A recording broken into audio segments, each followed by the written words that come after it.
Hello and welcome to Tom and Ben, the Storytime Men. Start your engines, clerk. Yeah, you got a lot of horsepower in your voice. Let's throw it to the crowd. I reckon Nathan has some horsepower in his voice. That was the worst engine I've ever heard. It was a bad engine, but hopefully this engine is a lot better. Today we're here to talk about Engine of War, who has just launched on My Racehorse, and he is an exciting type. Check out his jump out right here behind us. Look at him go, whooshka.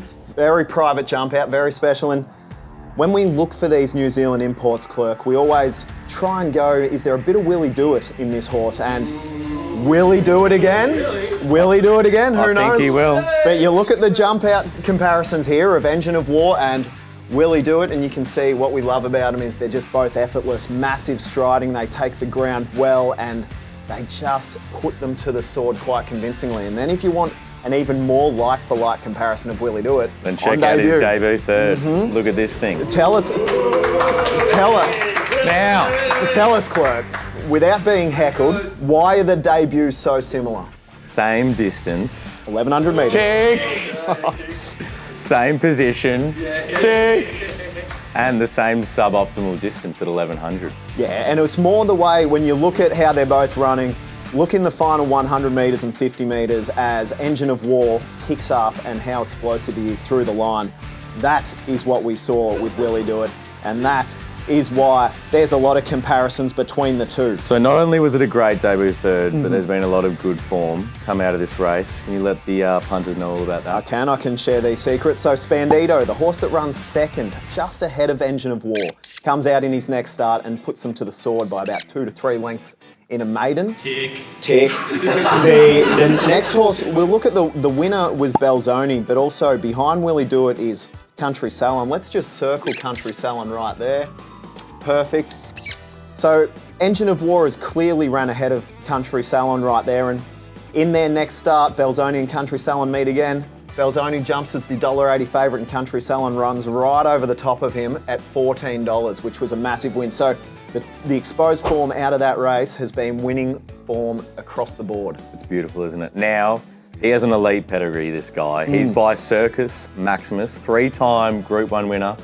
And wow, he had a very good Group 1 win at Royal Ascot.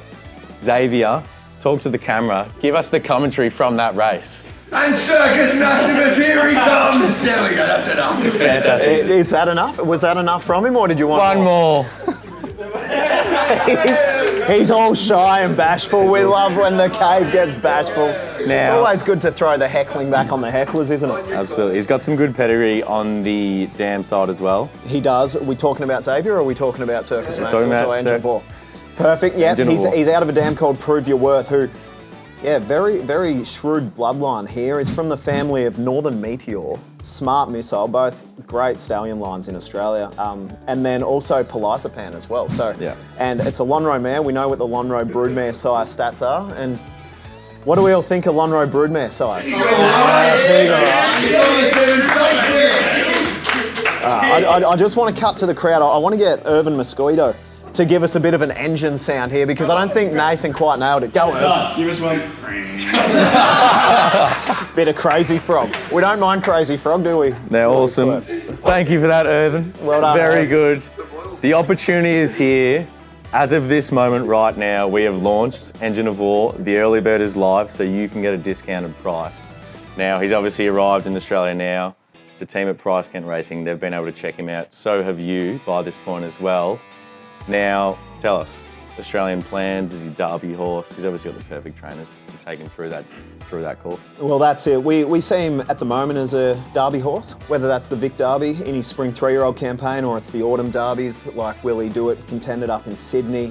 But what we'll be doing very much is getting him in through the Price Kent system, and then in his 3-year-old spring, hopefully he's breaking his maiden and competing in some classy stakes races. A spring champion would be a great race for him. They've got a stable, yeah, ka-ching.